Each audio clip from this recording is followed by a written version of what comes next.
नमस्कार। India debate में आप सबका स्वागत है। मैं हूं आशुतोष पाठक।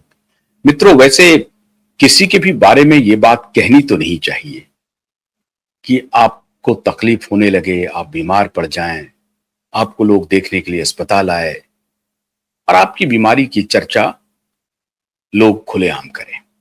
ये अच्छी बात होती नहीं है और मर्यादित बातें हैं। लेकिन ये उनके लिए है जो मर्यादा को तवज्जो देते हैं, मर्यादा को मानते हैं, पाप और पुण्य में भरोसा रखते हैं, सही और गलत को पहचानते हैं। लेकिन जिनको न सही गलत से लेना देना, न पाप और पुण्य से लेना देना, धोखेबाजी में विश्वास रखना, पीठ में खंजर भोंकना, कहना कुछ करना कुछ, ऐसे प्रवृत्ति के लोगों के लिए ये बात उचित होती नहीं है।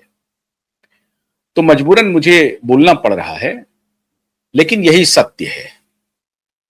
प्रकृति अपना न्याय कर रही है। यूं कहें कि प्रकृति बदला ले रही है और खूब जमकर बदला ले रही है। दिशा और सुशांत अपना न्याय ऐसा लग रहा है कि प्रत्येक दिन ले रहे हैं और उनकी आत्मा तब तक भटकती रहेगी जब तक संपूर्ण न्याय नहीं मिल जाता। किस्तों में तो वो न्याय ले रहे हैं, लेकिन धीरे धीरे, वो कहते हैं ना कि धीरे धीरे अपराधी को वो जीरोइन करते जा रहे हैं। और अगर व्यवस्था न्याय नहीं दिला पा रही है, संस्थाएं न्याय नहीं दिला पा रही हैं जो न्याय के लिए बनी हुई हैं, तो प्रकृति अपना काम कर रही है, या यूं कहें कि प्रकृति से वो आत्माएं काम करवा रही हैं। प्रथम दृष्टया आपको इन बातों पर यकीन नहीं होगा। आपको लगेगा कि ये कोरी कल्पना है, ये कोरी कहानी है। मैं ऐसा मानता नहीं हूं। मैं मानता हूं कि ये कोई कोरी कहानी नहीं है, कोई कल्पना नहीं है। साक्ष्य आपके सामने हैं, दृष्टांत आपके सामने मौजूद हैं, इसलिए इसे आप कोरी कल्पना या कहानी नहीं मान सकते हैं। आखिर क्या हुआ उद्धव ठाकरे का? 2.5 साल में सत्ता चली गई। जिस एक कुर्सी के लिए सालों पुराने अलायंस, सालों पुराने दोस्त को उन्होंने छुरा घोंप दिया। 30 साल, 26 साल, 27 साल पुरानी दोस्ती को तिलांजलि दे दी एक कुर्सी के लिए। और वो कुर्सी भी अपना पूरा टर्म पूरा नहीं कर पाई। वो कुर्सी भी 5 साल नहीं चली, 2-2.5 साल में ही वो कुर्सी चली गई। तो 2.5 साल में कुर्सी चली गई, पहला दृष्टांत। दूसरा दृष्टांत कि जब फिर दोबारा मौका आया कि कहीं से भी कुर्सी संभल जाएगी, कुर्सी मिल जाएगी, सारे तिकड़म किए। जो व्यक्ति मातोश्री से निकलता नहीं था, जिस किसी को भी मुलाकात करनी होती थी, उनको मातोश्री जाना पड़ता था। ये इकबाल था ठाकरे परिवार का। यूं कहें कि अभी के जो वर्तमान ठाकरे हैं, उनके पिताजी का, बाला साहब ठाकरे का। इसमें कोई शक नहीं है। बाला साहब ठाकरे की तूती बोलती थी।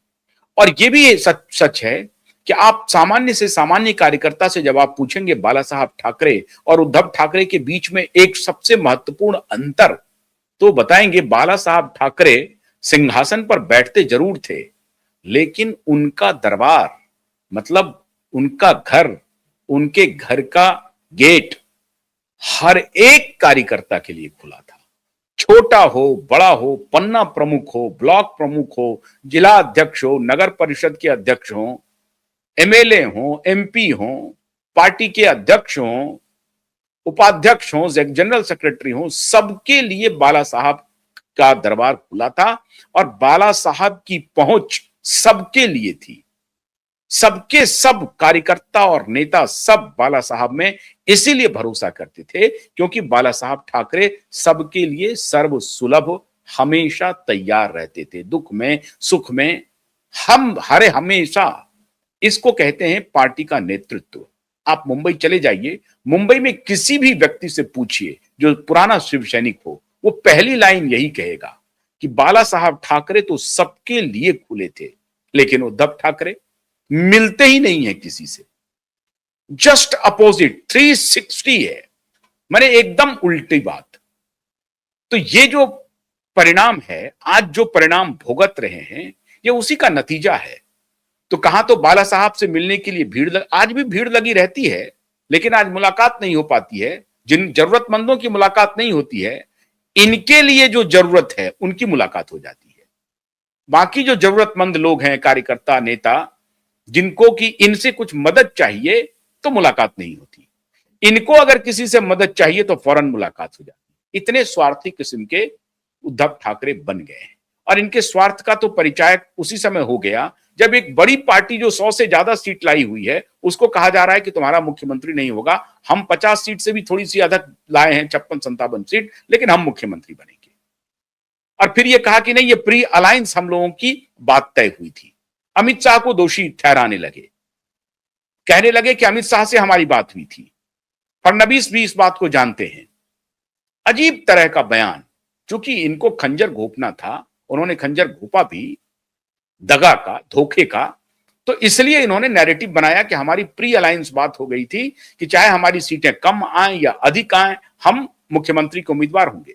और ध्यान रखिए, 2019 के चुनाव में बाला साहब ठाकरे नहीं, उद्धव की शिवसेना के ऊपर यह आरोप लगा कि उद्धव की शिवसेना जानबूझ करके भारतीय जनता पार्टी की सीट कम हो, वहां पे शिवसेना, अब तो उद्धव है, उस वक्त की शिवसेना ज्वाइंट की जो वोटिंग, जो टर्नआउट था इन फेवर ऑफ भाजपा, जो शिवसेना का वोटर था, वो बीजेपी को वोट नहीं दिया। और अंदर खाने ये करंट चलाया गया कि बीजेपी के उम्मीदवार को बहुत ज्यादा नहीं जिताना है, अगर वो मेजोरिटी में आ जाएंगे या उनकी जीत बहुत पक्की हो जाएगी तो फिर हमारी पूछेगा कौन। ये हराने का तिकड़म भी ये करते रहे, दोनों बाप बेटा और पत्नी भी। ये सारे तिकड़म में पूरा परिवार शामिल रहा और पूरे परिवार ने मिल करके भारतीय जनता पार्टी को धोखा देने का काम किया। बावजूद इसके भारतीय जनता पार्टी को 100 से अधिक सीटें आई और उसके बाद फिर इन्होंने कहा कि नहीं, हमारी तो प्री अलायंस तय हुई थी कि हम मुख्यमंत्री बनेंगे। पहला धोखा दिया। खैर, 2.5 साल चल गई सरकार। उसके बाद ये महाअघाड़ी में चले गए। महाविकास अघाड़ी ने इनके साथ वही काम किया जो इन्होंने बीजेपी के साथ किया था। महाविकास अघाड़ी ने इनको नेस्त नाबूद कर दिया। और ये बात मैं कई बार बता चुका हूं कि शरद पवार ने कैसे आखिरी समय में इनको खंजर में नहीं, सीने में, पीठ में नहीं, सीने में खंजर उतार दिया। शरद पवार ने उतार दिया। जो उद्धव ठाकरे घर से नहीं निकलते थे, मातोश्री से नहीं निकलते थे किसी से मिलने के लिए, आपको याद होगा भारतीय जनता पार्टी के राष्ट्रीय अध्यक्ष थे अमित शाह। अमित शाह मिलना चाहते थे उद्धव ठाकरे से और अमित शाह को कहा कि अगर मिलना है तो आप हमारे मातोश्री आइए, घर आइए। अमित शाह गए मिलने के लिए, इंतजार करवाया और फडणवीस को कमरे के बाहर बिठाया। देवेंद्र फडणवीस उद्धव ठाकरे की मुलाकात में शामिल नहीं थे। उद्धव ठाकरे से जो अमित शाह की मुलाकात हुई, उसमें देवेंद्र फडणवीस कमरे के बाहर इंतजार करते रहे। यह अपमानित करने वाला यह व्यक्ति है, यह है उद्धव ठाकरे। तो प्रकृति सबका हिसाब एक ही साथ कर रही है मित्रों, एक ही साथ। अब सत्ता तो गई, 2.5 साल में ही चली गई थी सत्ता। उसके बाद दोबारा इनको आशा थी कि शायद वो लौट आएंगे, खत्म हो गया। और जो बात मैंने कही आपको कि शरद पवार ने सीने में सामने से खंजर भोंका, जब ये बाहर निकल करके अरविंद केजरीवाल से मिलने के लिए दिल्ली आए थे, सोनिया गांधी और राहुल गांधी से मिलने के लिए पहुंचे कि किसी प्रकार से ये सब मिलकर के मुझे मुख्यमंत्री का उम्मीदवार बनवा दें, तो शरद पवार ने अपने एक सिपहसालार जयंत पाटिल के बारे में ऐसे ही किसी मंच से बोल दिया कि जयंत पाटिल की दूरदर्शिता बहुत अच्छी है महाराष्ट्र को लेकर के और महाराष्ट्र को बहुत बढ़िया नेतृत्व दे सकते हैं। ये नहीं कहा कि मुख्यमंत्री को उम्मीदवार हो सकते हैं, उन्होंने कहा कि जयंत पाटिल महाराष्ट्र को एक नई दिशा दे सकते हैं। मतलब मोटे तौर पर कह दिया कि उद्धव ठाकरे, मुख्यमंत्री का जो सपना सजोए हुए हो कि प्री इलेक्शन हम लोग महाविकास अघाड़ी तुम्हें मुख्यमंत्री के उम्मीदवार के रूप में घोषित कर देगा, यह सपना मत सजाओ। और सपने को चूर चूर कर दिया शरद पवार ने। उसके बाद भी ये शरद पवार के साथ रहना इनकी मजबूरी थी। बहुत सारे दांव चले। जब पार्टी टूट गई थी तो एकनाथ शिंदे को सबक सिखाने के लिए इन्होंने 7 घोड़े खोल दिए मित्रों कि भारतीय जनता पार्टी से किसी भी तरीके से अलायंस हो जाए, एक सम्मानजनक अलायंस हो जाए। लेकिन एकनाथ शिंदे ने कहा कि भाई आप इनके साथ क्या सम्मानजनक अलायंस करना चाहते हैं, मैं हूं आपके पास, क्या जरूरत है उसकी। असली शिवसेना का सिंबल अभी भी इनके पास है, एकनाथ शिंदे के पास है। अब तो यूबीटी हो गए, उद्धव बाला साहब ठाकरे हो गए। कौन पूछ रहा है इनको? नहीं पूछा। लोकसभा में वही हालत, विधानसभा में वही हालत और म्युनिसिपल कॉर्पोरेशन में वही हालत, आपदा पर आपदा पड़ते जा रहा है। अब एक नई आपदा करी, मैं चाहता नहीं था इसकी चर्चा करना, अच्छी बात नहीं है, फिर भी कर रहा हूं। एक दिन पहले उद्धव ठाकरे के छोटे सुपुत्र तेजस ठाकरे अनकंफर्टेबल हो गए। अब बीमारी क्या है मुझे नहीं मालूम। आनन फानन में वो हॉस्पिटल भागे, हॉस्पिटलाइज्ड हुए, माता पिता दोनों भागे, हॉस्पिटल पहुंचे, रिलायंस हॉस्पिटल में वो एडमिट है, और वहां पे सही खबर नहीं आ रही है बाहर। आखिर तेजस ठाकरे को हुआ क्या है? कोई कहता है बुखार हो गया है, कोई कुछ कहता है, अलग अलग आप मीडिया रिपोर्ट्स पढ़ेंगे तो कहेंगे कि नहीं, एक दो दिन में वो ठीक होकर आ जाएंगे। हम भी, हमारी भी शुभकामना है कि वो स्वस्थ होकर के आ जाए। हम इस तरह के सैडिस्टिक प्लेजर लेने वाले नहीं हैं कि नहीं बीमार हो गया है। मैं तो सिर्फ उनको कार्मिक अकाउंट बता रहा हूं उद्धव ठाकरे का, और आप इस बात से सहमत होंगे। हम ये कभी नहीं चाहेंगे कि तेजस ठाकरे बीमार पड़ जाए, बिल्कुल नहीं। तेजस ठाकरे लेकिन बीमार पड़े, सच्चाई कोई नहीं बता रहा है।